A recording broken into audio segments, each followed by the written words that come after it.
My name is Scott Simpson, and today we'll be talking about atomic radius. So it may be a good idea to review electron configurations and quantum numbers before going into this.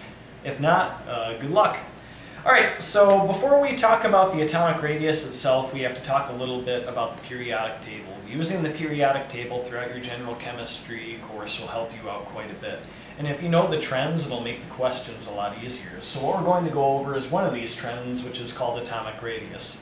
So that's the size of the nucleus and the electrons around the nucleus. So if we look at each atom has a different general nuclear radius and electronic radius. So what we need to do before we talk about radii is talk about which radii we're talking about. Well, normally we're talking about what they call the van der Waals radii. So that's where we have our nucleus here, and then we have our electrons orbiting around it. So an important point to stress is that this planetary model that I have drawn here is incorrect. It is actually not like this at all. If you look over or watch my atomic orbitals tutorial, that will show you the difference between these two models. But it's relatively good at explaining atomic radii, so we're going to use it. But please understand that it is the incorrect physical interpretation of what is going on. So we have to talk about effective nuclear charge. And what is effective nuclear charge? So, effective nuclear charge. And we are going to denote that by ZeF, so that's effective. So this is the pole of the nucleus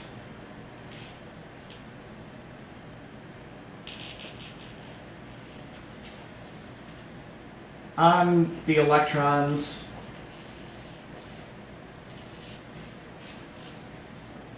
in a given shell. So like how we have n equals to 1 or n equals to 2. So as we grow to larger and larger nuclei, they'll have different effective charges pulling on those nuclei. So let's take our simplest example of hydrogen. And hydrogen has one electron orbiting around it, right? So the effective charge of the nucleus on this valence electron will be 1. Let's go to a more difficult case. What about the case of, let's say, lithium? So lithium is a good example. It's a metal. It has one valence electron and 2 inner core electrons. Atomic number of 3.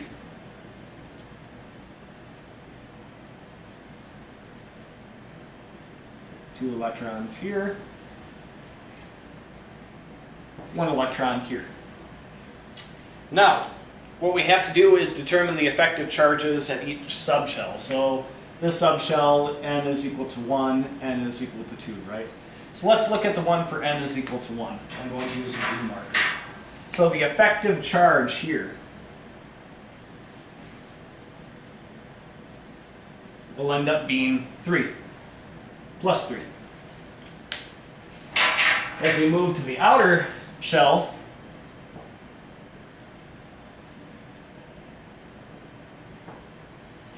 what that will be is plus 1. Now the reason for that, if we look, we're looking on the nuclear pole on the outer electrons. Well, what ends up happening is, since we have these inner core electrons, they screen the outer electron. So what is meant by that? Well, a way to think about it is, let's say it works almost just like a screen. You want to keep some bugs out of your house, let's say this is you, or Actually, more like sunglasses. So you're wearing your sunglasses, right? All right. Those are some fancy sunglasses. And depending on how dark they are, you only let some of the light through. It's very similar when we're talking about the nucleus interacting with outer electrons. So these inner electrons screen the nucleus. So what we end up having is an effective charge of +1. The way you can think about this is what you do is you take the number, atomic number, so that's the number of protons, minus inner electrons.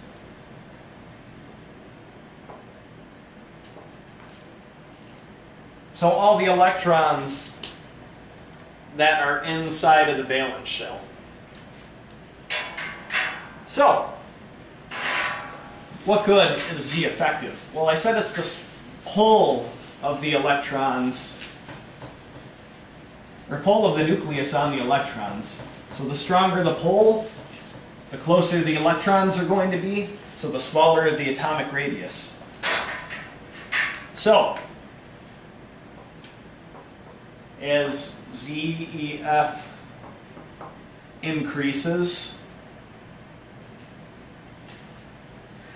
our atomic radius decreases. So, knowing that, which is the smallest and which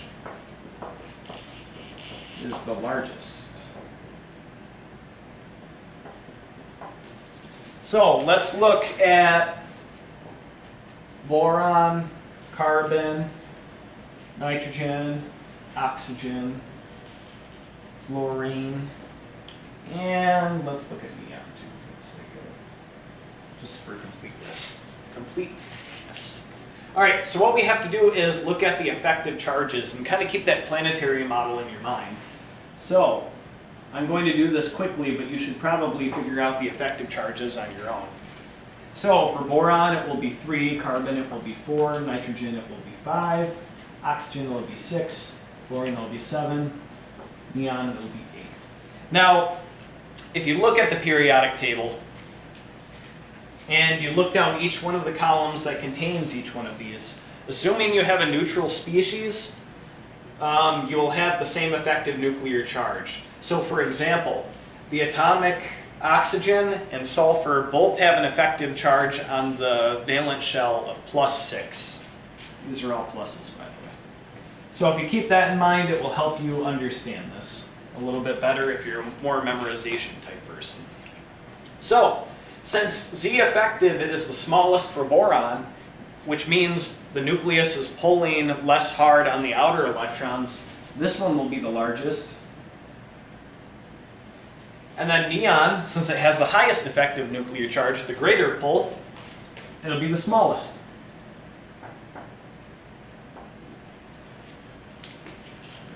All right, so that's fine and dandy, but what about charged species? So we're going to go through that. Another important point is as we go down the periodic table, we're increasing our shell number, which also increases our radius. So keep that in mind. I'll remind you of that at the end when I go through the summary of what we have talked about. All right. So, what about charged species?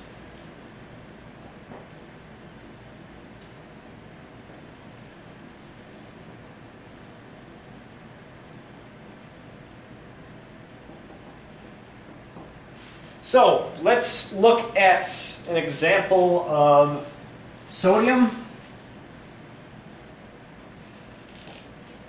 going to sodium plus. So sodium's atomic number is 11. 11. Let's draw its orbit. 2, 8, and 1. Now, sodium plus has one less electron, right? So that means we're going to be knocking out this valence.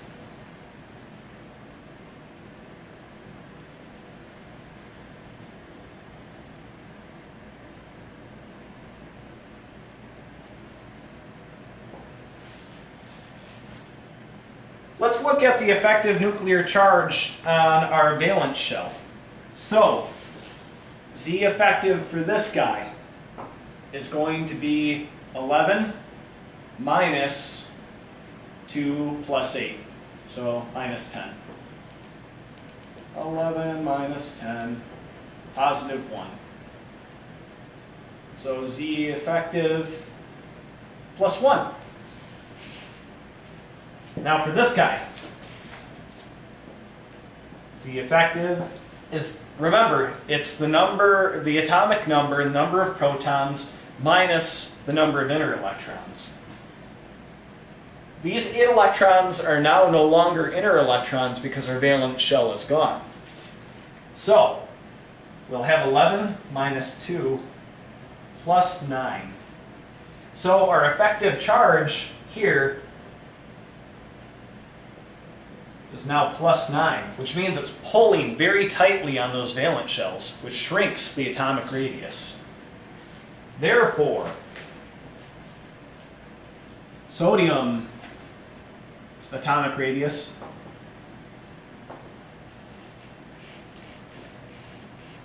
is much greater than the cation sodium plus radius.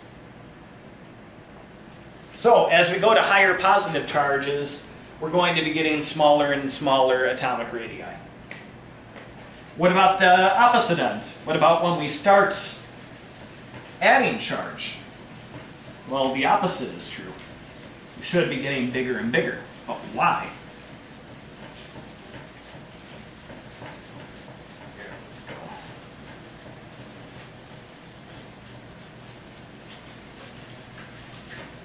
So let's look at fluorine going to the fluorine anion. Fluorine's atomic number is 9 to here. There we go. 7 here. Now we're adding one more electron because we're at an anion, right?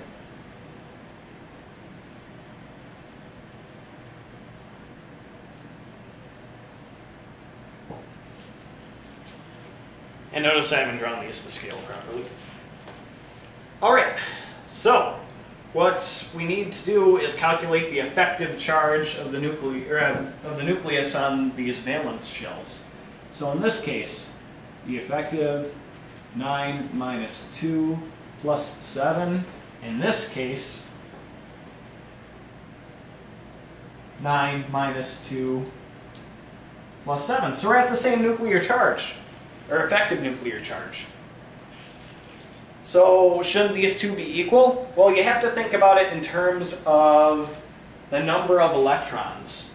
So they have the same nuclear charge pulling on the outer electrons, but we've added an additional electron here. So what should be happening as we go to higher charges, we'll grow, we'll expand. A way to think about it, I know this seems like a weird idea, but imagine we have a robot walking dogs, and we set the robot's arm strength to hold 4 dogs. If we take one of those dogs off, the arm will come back, pulling the dogs closer. If we put 2 dogs on, increasing the net total by 1, what will end up happening? The arm will go further. So think about electrons and nuclear charge in the very same way. As we go and we take more electrons away, more dogs off, we're pulling closer. As we add more dogs, we go further away. Alright, so in general,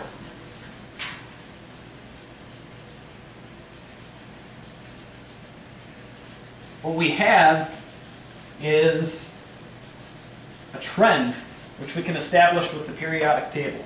And this is generally.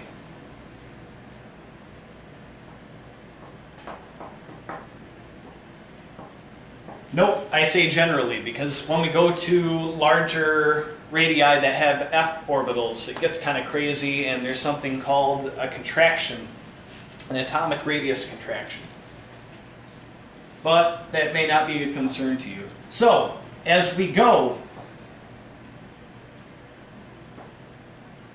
from left to right on the periodic table,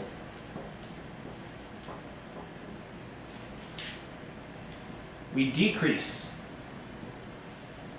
in atomic radius.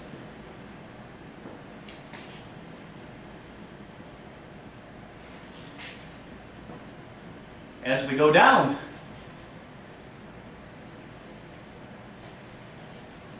we increase in atomic radius.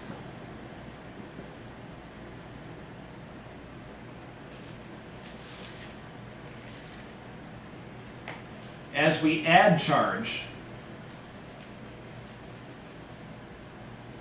so as we get to more negative values, more electrons,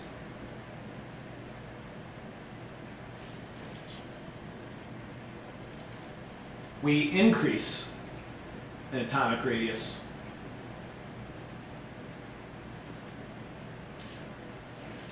And then, as we decrease charge,